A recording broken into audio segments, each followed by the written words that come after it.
నమస్కారం, నేను సానా 99 టీవీకి స్వాగతం.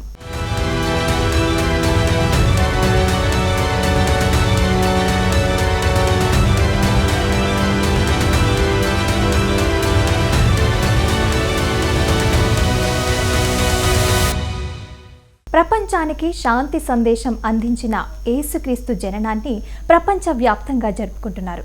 ఈ క్రిస్మస్ వేడుకలకి అన్ని చర్చిలు భక్తుల రాక కోసం సర్వాంగ సుందరంగా అలంకరించుకున్నాయి. చర్చిలలో ప్రత్యేక ప్రార్థనలు, బహుమతులు ఇచ్చిపుచ్చుకోవటం, క్రిస్మస్ చెట్లు, స్టార్ అలంకరణ, కేక్, వైన్తో సకుటుంబంగా విందు భోజనాలు క్రిస్మస్ సంప్రదాయంలో భాగమవుతున్నాయి. పేరు మోసిన చర్చిల చరిత్ర, 2 తెలుగు రాష్ట్రాలలో క్రిస్మస్ జరుపుకుంటున్న తీరేంటన్నది ఈ వీడియోలో మనం చూద్దాం.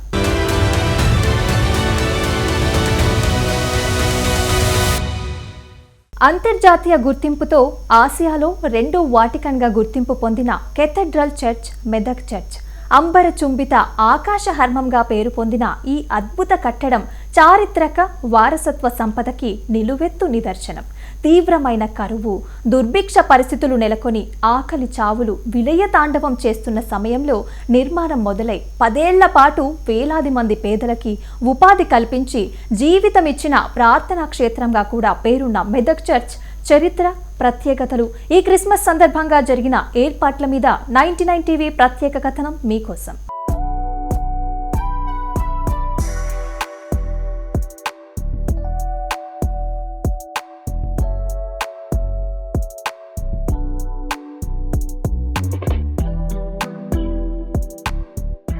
చార్లెస్ వాకర్ ఫాస్నెట్ మదిలో మెదిలిన ఆలోచన, ఇంజనీర్ బ్రాడ్షా రూపొందించిన నమూనా, థామస్ ఎడ్వర్డ్ వాస్తు నైపుణ్యం, సాలిస్బరీ సృజనాత్మకత, ఇంగ్లాండ్, ఇటలీ దేశాల వాస్తు శిల్పుల అద్భుత పనితనం వెరసి అత్యంత సుందరమైన అద్భుత నిర్మాణం ఈ మెదక్ చర్చ్. మొదటి ప్రపంచ యుద్ధ సమయంలో తీవ్రమైన కరువు, దుర్భిక్ష పరిస్థితులు నెలకొని ఆకలి చావులు పెరిగిపోయిన సమయంలో దీని నిర్మాణం మొదలై 10 ఏళ్ల పాటు సాగింది. ఈ విధంగా వేలాది మంది పేదలకు ఉపాధి కల్పించి ప్రాణాలు కాపాడిన చర్చిగా కూడా ఇప్పటికీ ఈ ప్రాంత ప్రజలు చెప్పుకుంటూ ఉంటారు. మహాదేవాలయం నిర్మిస్తున్నటువంటి సమయంలో మెదక్ ప్రాంతం భయంకరమైనటువంటి కరువుతో ఇబ్బంది పడుతున్నటువంటి సమయాలు. ఆ రోజుల్లో వానలు లేక, పంటలు లేక, ఆహారం లేక, చిన్నపిల్లలు, వృద్ధులు చాలామంది మరణిస్తున్నటువంటి సందర్భాలు, వారికి ఉన్నటువంటివన్నీ అమ్ముకొని ఆహారం కొరకు వెతికినటువంటి సందర్భాలు. ఆ 10 సంవత్సరాలు, ఈ మందిరం నిర్మించబడినటువంటి 10 సంవత్సరాలు కూడా ఈ ప్రాంతంలో భయంకరమైనటువంటి కరువు ఉన్నటువంటి సందర్భం. అప్పుడు రెవరెండ్ చార్ల్స్ వాకర్ ఫాస్నెట్ గారు, మిషనరీ గారు, ఈ మందిరాన్ని నిర్మిస్తున్న సమయంలో పనికి ఆహార పథకం ప్రవేశపెట్టారు. ఎవరైతే ఈ మందిరాన్ని నిర్మించారో వారికి 3 పూటల ఆహారం ఇచ్చేవారు, మరి దినం యొక్క వేతనం కూడా ఇచ్చేవారు. వారి కొరకు ఈ మందిరం యొక్క ప్రక్కన ఉన్నటువంటి ఆ గ్రౌండ్లో నివాసం ఏర్పాటు చేసి 10 సంవత్సరాల పాటు వారికి పని కల్పిస్తూ ఆహారం అందిస్తూ ఈ మందిరం నిర్మించడం జరిగింది. మరి దైవ సంకల్పం, ఈ మందిరం ఇంత సుందరంగా మనకు కనిపిస్తున్నది. దాని సంకల్పము, దాని ఉద్దేశం కూడా మరి దైవం యొక్క ఆ సంకల్పం కూడా గొప్పగా ఉన్నది. ఎందుకంటే ఎవరైతే ఆహారాన్ని కూడా నోచుకోలేక చంటి బిడ్డలు కూడా మరణిస్తున్నటువంటి సందర్భంలో ఈ మందిరం నిర్మించబడ్డప్పుడు అలాంటి ప్రజలకు ఆహారం అందించబడింది. వారు పని చేశారు, ఆహారం పొందుకున్నారు, వేతనం పొందుకున్నారు. అలాంటి భయంకరమైన సమయాన్ని వారు గెలవగలిగారు. ఈ మందిరాన్ని వారు నిర్మించడంలో ఉన్నటువంటి దేవుని యొక్క ఉద్దేశం ఎంతో గొప్పగా ఉన్నది.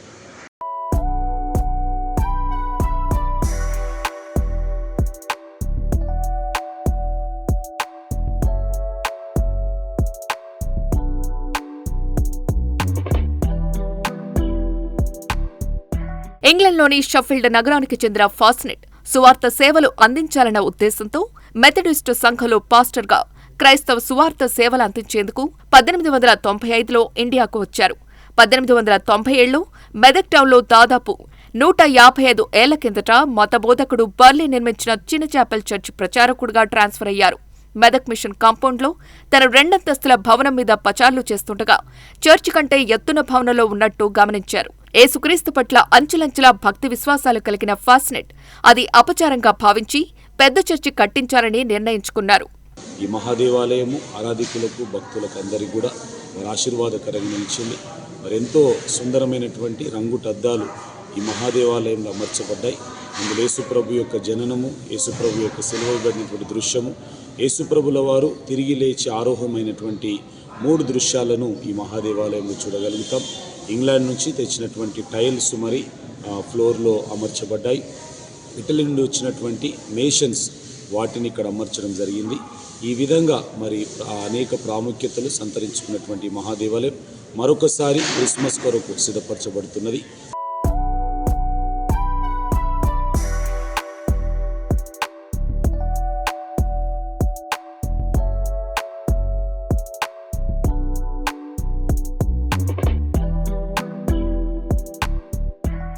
ఫాస్నెట్ తన మిత్రుడైన ఇంజనీర్ బ్రాడ్షాతో 200 నమూనాలు గేయించి అందులో ప్రస్తుత చర్చి నమూనాను సెలెక్ట్ చేశారట.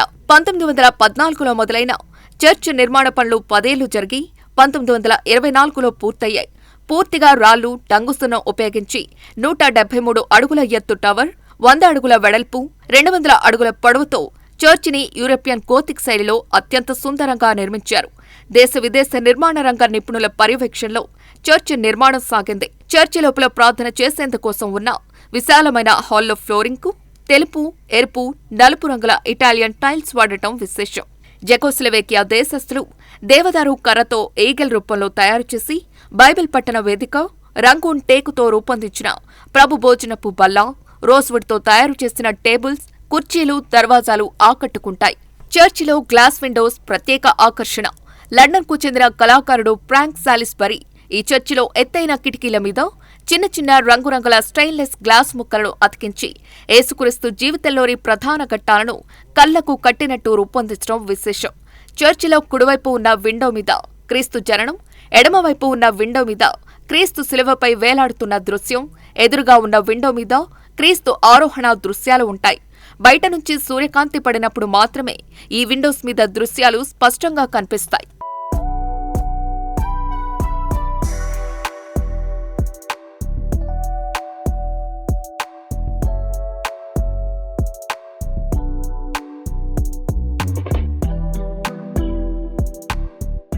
గతంలో మెదక్ చర్చ్ ఒక ప్రార్థనాలయంగా ఉండేది. 1947లో church of South India CSI ఆవిర్భవించాక డయాసిస్ కేంద్రంగా మారింది. బిషప్ నియామకం జరగటంతో మెదక్ చర్చ్ క్యాథడ్రిల్ అయింది.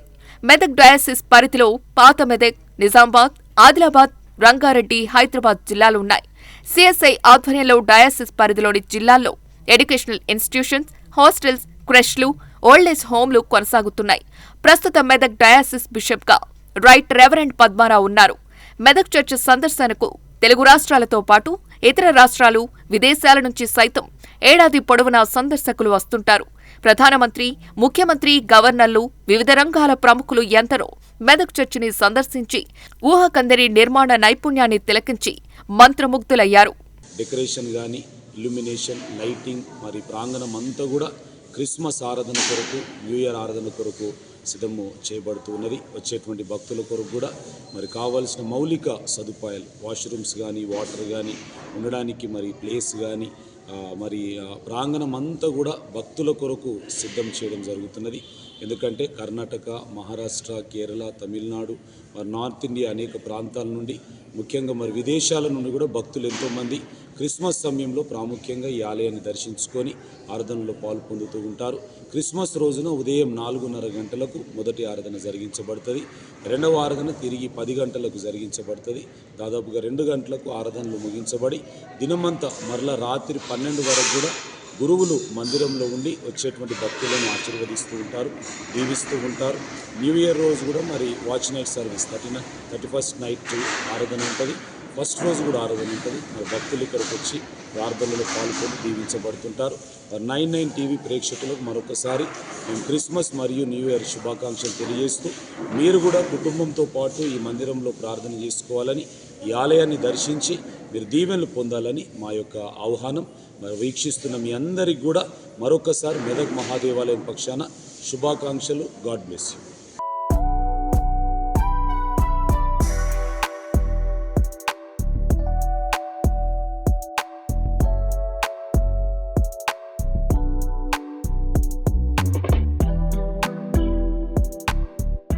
ఏటా డిసెంబర్ 25వ తేదీన యేసుక్రీస్తు జన్మదిన సందర్భంగా నిర్వహించే క్రిస్మస్ వేడుకలు ఇక్కడ ప్రత్యేకమైనవి.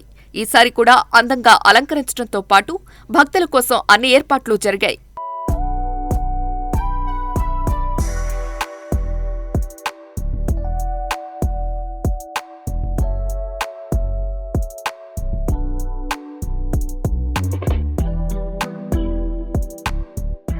క్రిస్మస్ వేడుకలు తిలకించేందుకు, ప్రత్యేక ప్రార్థనలో పాల్గొని దీవెనలు అందుకునేందుకు వివిధ ప్రాంతాల నుంచి 50,000 నుంచి 1,00,000 మంది వరకు తరలివస్తారని అంచనా.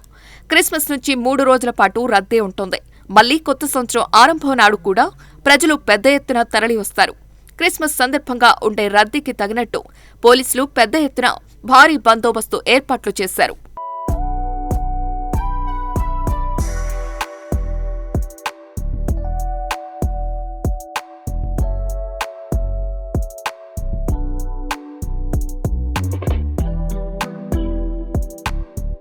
క్రిస్మస్ పండుగని పురస్కరించుకుని సికింద్రాబాద్లోని చర్చిలన్నీ సర్వాంగ సుందరంగా తయారయ్యాయి. ఒకవైపు షాపింగ్ బిజీతో ఉన్న క్రైస్తవులు, మరొక వైపు ఇంటి దగ్గర క్రిస్మస్ ట్రీ, విద్యుత్ దీపాలతో స్టార్ ఏర్పాట్లు చేసుకుని భక్తిభావం ప్రదర్శిస్తున్నారు.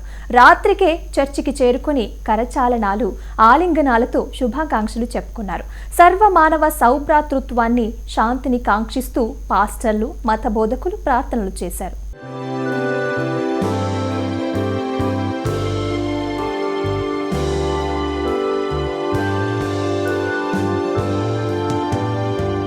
సికింద్రాబాద్ నగరంలోని చర్చిలన్నీ క్రిస్మస్ సందర్భంగా ఆధ్యాత్మిక శోభను సంతరించుకున్నాయి.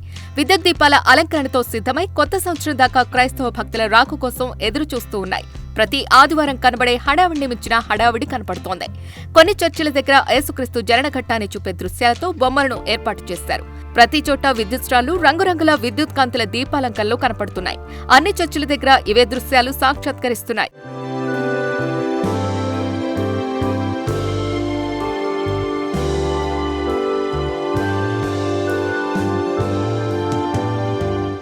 ఇక ఇళ్ల దగ్గర కూడా క్రైస్తవుల ఆధ్యాత్మిక భావన చాటుకుంటూ విద్యుత్ స్టార్తో క్రీస్తు జననానికి స్వాగతం పలుకుతూ కనిపించారు. పాస్టర్, క్రైస్తవ మత బోధకులు అందరికీ క్రిస్మస్ శుభాకాంక్షలు తెలియజేస్తున్నారు. ఆయన ఈ లోకంలో జన్మించాడు.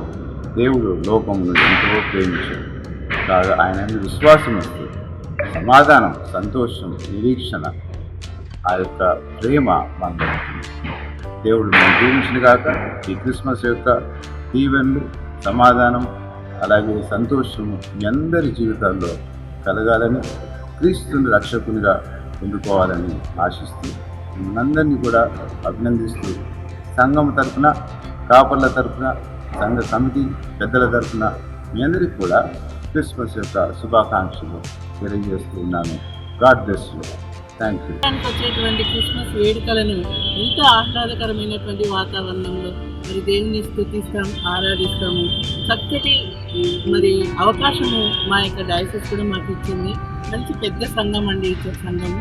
మరి ఈ యొక్క ఆలయంలో జరిగేటువంటి ప్రతి ఒక్క కార్యక్రమం కూడా దేవుని కొరకే తండ్రి మేము మనస్ఫూర్తిగా మరి అన్ని కార్యక్రమాలు మేము జరపడము, సంతోషంగా అందరం పాల్గొని ఈ యొక్క క్రిస్మస్ వేడుకలను ఎంతో ఘనంగా జరుపుకోవడం అనేటువంటిది జరుగుతుంది. ఇంత చక్కటి అవకాశం ఇచ్చినటువంటి ఆ దేవునికి మరి టీవీ ఛానల్కి నేను వందనాలు తెలియజేస్తూ ముగిస్తున్నాను.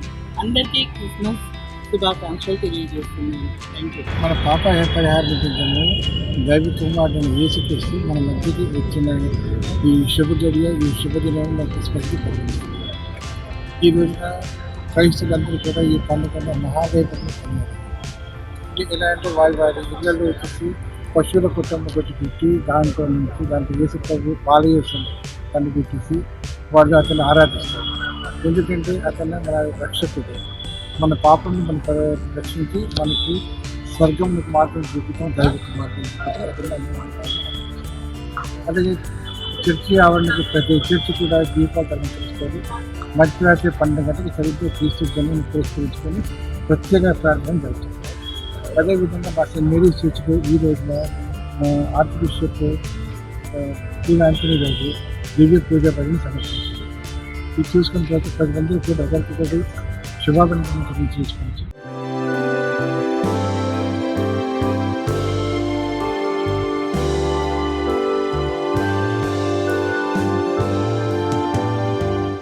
సర్వమానవ సౌభ్రాతృత్వం, శాంతిని కాంక్షిస్తూ దేవదేవుని ప్రార్థిస్తూ కొత్త సంవత్సరం దాకా ప్రార్థనలు సాగుతూనే ఉంటాయి. అప్పటి వరకు చర్చిలు ఇదే విధమైన వెలుగులు వెదజల్లుతూ ఉంటాయి.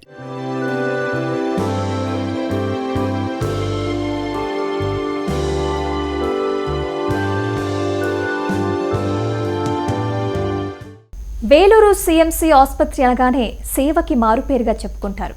ఈ ఆసుపత్రితో పాటు వేలూరు డయాసిస్ చర్చ్ నిర్మాణం సహా అనేక సేవా కార్యక్రమాలు చేపట్టిన డాక్టర్ ఐడాస్ కట్టర్ సోఫియా వారసులు పొరుగున ఉన్న చిత్తూరు జిల్లాలో కూడా అనేక సేవలు చేపట్టారు. దాదాపుగా 100 ఏళ్ల కిందటే గంగాధర నెల్లూరు ప్రాంతంలో కట్టిన చర్చ్ ఇప్పటికీ చెక్కు చెదరకుండా ఉంటూ భక్తులని ఆకర్షిస్తోంది. క్రిస్మస్ సందర్భంగా ఈ పురాతన సిఎస్ఐ చర్చ్ మీద 99 టీవీ ప్రత్యేక కథనం.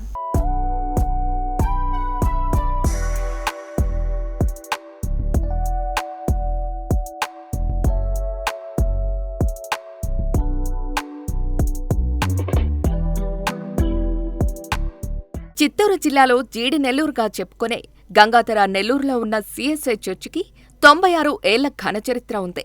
ఇప్పటికీ చెక్కుచెదరని ఈ చర్చి నిర్మాణం వెనుక వేలూరు సిఎంసి వ్యవస్థాపకుల వారసులు ఉండటం విశేషం.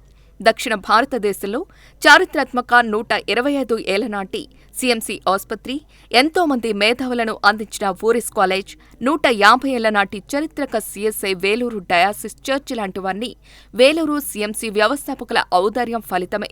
గ్రామీణ ప్రజల్లో ఉన్న అజ్ఞానాన్ని, మూఢనమ్మకాలను పారద్రోలి సమాజంలో జ్ఞానాన్ని పెంచడానికి విద్యాసంస్థల నిర్మాణం, అనారోగ్యాన్ని పారద్రోలటానికి ఆసుపత్రులు, వైద్య విద్య నేర్పటానికి మెడికల్ కాలేజీలు ఏర్పాటు చేశారు.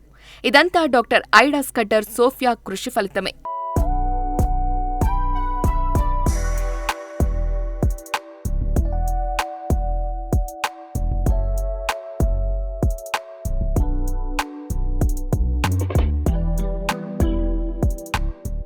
ఆమె బంధువర్గానికి చెందిన సిఆర్ వీరంగదొరై బ్రిటిష్ వారి హయాంలోనే చిత్తూరు జిల్లా మీద దృష్టి సారించారు. ఆయన గంగాధర నెల్లూరులో 1929లో సిఎస్ఐ చర్చిని నిర్మించారు. ఇప్పటికీ 96 ఏళ్లు పూర్తి చేసుకుని త్వరలో శతవార్షికోత్సవం జరుపుకోబోతున్న ఈ చర్చ్ ఇప్పటికీ చెక్కు చెదరలేదు. ఈ ప్రాంతంలోనే అత్యంత పురాతనమైన చర్చ్ కావటంతో క్రిస్మస్ వేడుకలు ఇక్కడ ఘనంగా జరుగుతాయి. భక్తులు పెద్ద సంఖ్యలో తరలి వస్తుంటారు. చర్చ్ నిర్మాతలు ఇప్పటికీ ఈ చర్చ్ పట్ల ప్రేమాభిమానాలు ప్రదర్శిస్తూ ఉండటం మరో విశేషం. వారి 3వ తరమైన మనవరాళ్లు జీడి నెల్లూరు మండలంలోని నెల్లేపల్లిలో కొత్తగా కట్టిన సిఎస్ఐ చర్చ్ ప్రారంభోత్సవానికి ముఖ్య అతిథులుగా హాజరవటం అందుకు నిదర్శనం.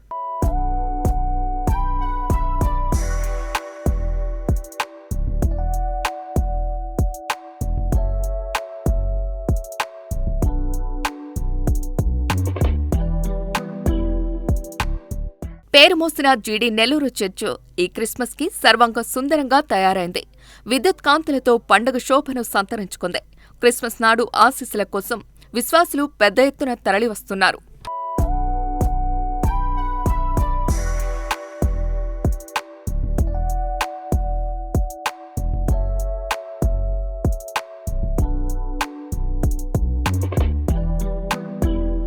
ప్రేమ, కరుణ, జాలి, దయ అనే సేవలతో ప్రజలని అక్కున చేర్చుకునే మతం క్రైస్తవం.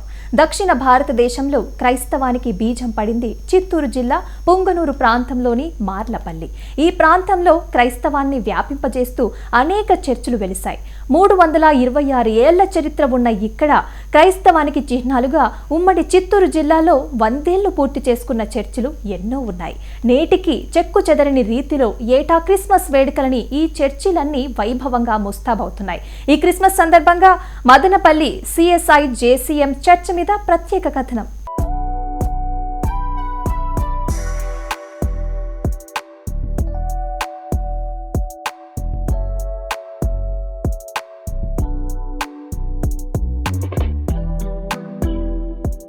వ్యాపార నిమిత్తం భారతదేశానికి వచ్చి ఫ్రెంచ్ దేశీయులు తమతో పాటు క్రైస్తవ ప్రేమను వెంటపెట్టుకుని వచ్చారు. పేదరికం, కరువు కాటకాల భాగస్వామ్యంతో పెనుగులాడుతున్న ప్రజలు క్రైస్తవ బోధనలకు ఆకర్షితులయ్యారు. దక్షిణ భారతదేశంలో క్రైస్తవ్యం స్వీకరించిన తొలి భక్తురాలు చిత్తూరు జిల్లా పుంగనూరు మండలం మార్లపల్లికి చెందిన వెంకటమ్మ. 1701లో క్రైస్తవ మతం స్వీకరించి మరియమ్మగా మారింది. తన ఇంటినే మందిరంగా మార్పు చేసి క్రైస్తవ బోధనలు చేస్తూ తన 4 కుమారులు విశ్రాంత ఉపాధ్యాయుడు చిన్నప్పతో కలిసి మార్లపల్లిలో చర్చి నిర్మించారు. చిన్నప్ప తెలుగులో క్రైస్తవ మత వ్యాప్తితో పరిశోధనాత్మక వ్యాసం రాయటంతో ఇది వెలుగులోకొచ్చింది.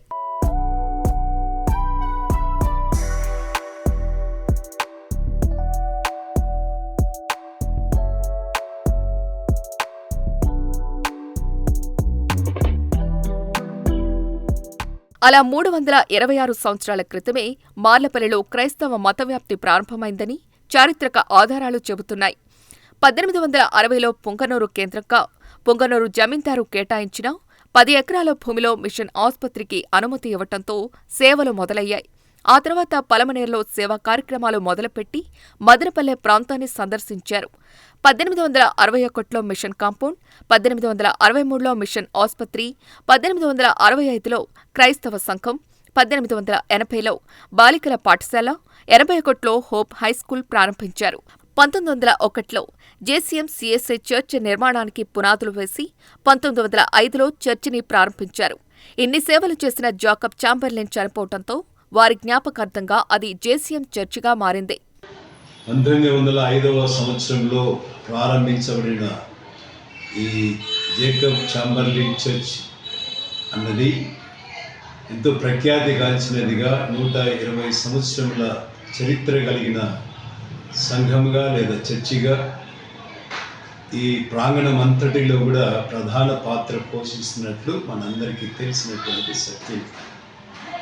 జేకబ్ చాంబర్లిన్ గారు చేసిన సేవలో ఎంఎల్ఎల్ హాస్పిటల్ కావచ్చు, స్కూల్స్ కావచ్చు, మరి ఆయన స్థాపించిన ప్రతి సంస్థలలో కూడా ఆయన పేరు మీద వెలసినటువంటి సంస్థలు దేవుని కృపలో భద్రపరచబడి ఎదుగుతూ అనేక జనాంగాలకు, అనేక ప్రజలకు దీవెనకరంగా మారినదని చెప్పుటకు ఎలాంటి సందేహం లేదు. అది అనేక ప్రజల యొక్క సాక్ష్యంగా కూడా మిగిలినదని నేను తెలియజేస్తున్నాను. ఈ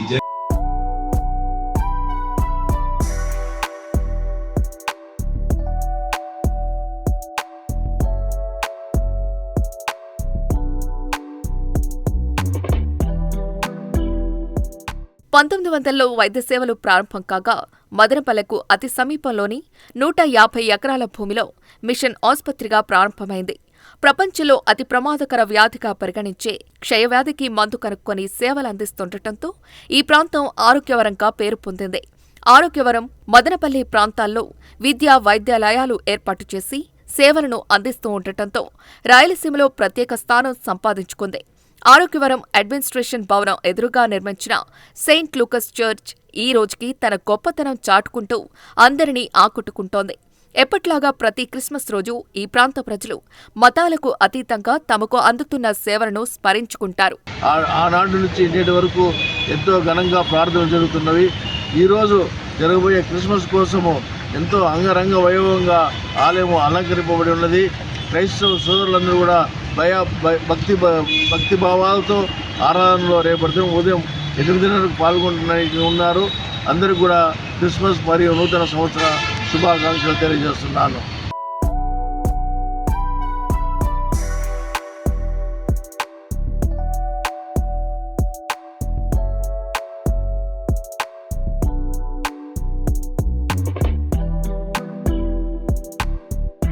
క్రైస్తవం భారతదేశానికి వచ్చి ఇక్కడి ఆచారాలని సైతం ఇముడ్చుకోవటం కొన్ని చోట్ల కనిపిస్తుంది. తమిళనాడులో వేలాంకని మాత ఆలయం ఒకటైతే విజయవాడలోని గుణదల మేరీమాత ఆలయం మరొకటి. ఇది దక్షిణాది క్రైస్తవ పుణ్యక్షేత్రాలలో ఒకటిగా పేరు మోసింది. యేసుక్రీస్తు జన్మించిన క్రిస్మస్ సంబరాలకి రోజున మేరీమాతని కొలుస్తూ ప్రత్యేక కార్యక్రమాల కోసం సర్వాంగ సుందరంగా తయారైంది. ఈ మేరీమాత ఆలయ విశిష్టత, అక్కడి ఏర్పాట్లేంటన్నవి చూద్దాం.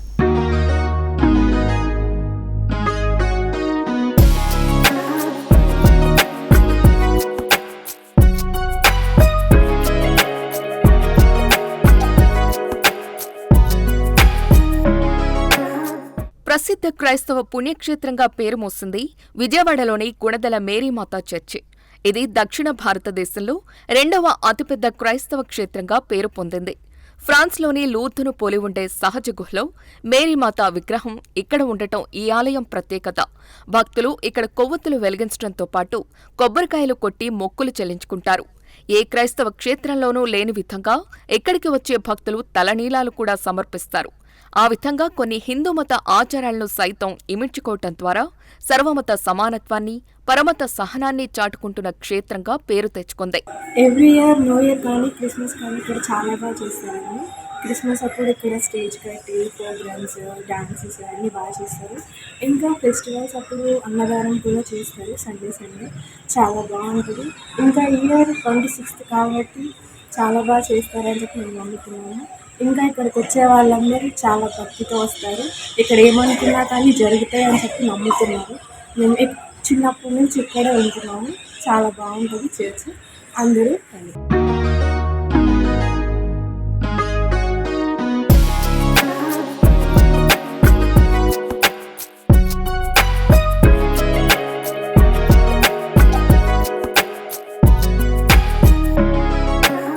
గుణదల మేరీమాత చర్చిలో క్రిస్మస్ పండుగలతో పాటు ఫిబ్రవరిలో జరిగే మేరీమాత వార్షిక ఉత్సవాలకు దేశం నలుమూలల నుంచి లక్షలాది మంది భక్తులు వస్తారు. ఫ్రాన్స్లోని లూత్ నగరంలోని సహజ గుహను పోలి ఉంటేలా విజయవాడ శివార్లలోని గుణదల కొండ మీద సహజ గుహలో మేరీమాత విగ్రహం ఉండటం వల్ల ఈ క్షేత్రం ప్రసిద్ధి చెందింది. తమిళనాడులోని వేలాంకణి తరువాత దక్షిణ భారతదేశంలో 2వ అతిపెద్ద క్రైస్తవ పుణ్యక్షేత్రంగా దీనికి పేరుంది. చర్చితో పాటు కొండ శిఖరం మీద ఉన్న 18 అడుగుల ఎత్తున్న శిలువ, కొండ మీద ఉన్న క్రాస్ స్టేషన్లు ఇక్కడ ప్రత్యేక ఆకర్షణగా అందరినీ ఆకట్టుకుంటాయి. 1925లో ఫాదర్ అల్లాటి ఈ గుణదల కొండ మీద చిన్న మేరీమాత విగ్రహాన్ని ప్రతిష్ఠించడంతో ఈ క్షేత్రానికి అంకురార్పణ జరిగింది. గుణదల విచారణ విగ్రహం నుంచి మేము మాట్లాడుతున్నాము. గుణదల విచారణకి మహా గొప్ప ప్రాముఖ్యత ఉంది. ఇక్కడ మేరీమాత స్టాచ్యూ ఏదైతే ఉందో అది సేమ్ ఫ్రాన్స్లో ఉన్న లూర్ద్ మాత స్టాచ్యూ లాగానే సేమ్ ఉంటుందన్నమాట.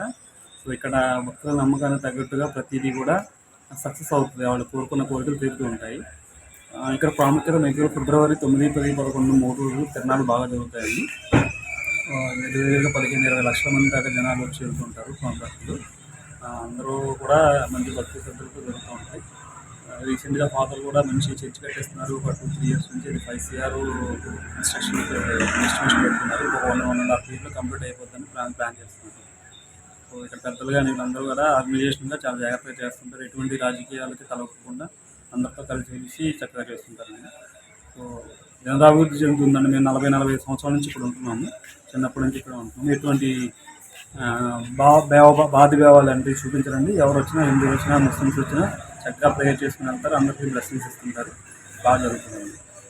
ప్రతి వారు వచ్చి నమ్మకం తగ్గట్టు ప్రేయర్ చేసుకుని వెళ్ళాలని కోరుకుంటున్నాను.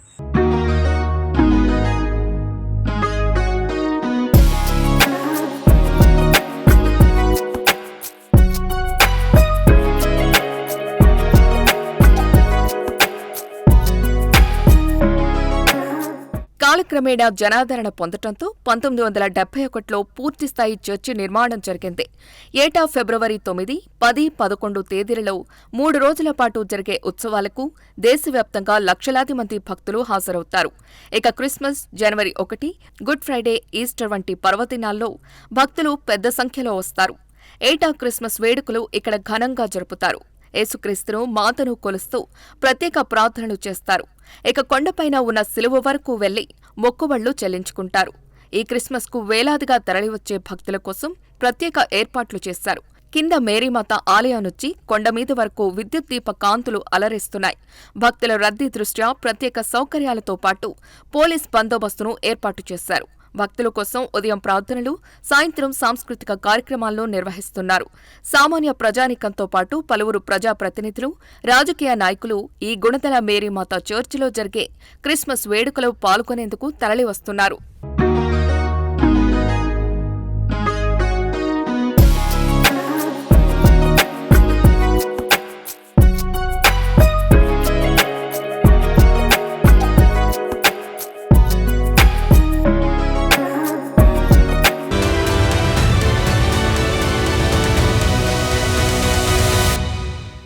ఇలా క్రిస్మస్ వేడుకలని ఆస్వాదిస్తూ క్రీస్తు ఆశీస్సులు అందుకోవటానికి సిద్ధంగా ఉన్న అందరికీ అభినందనలు.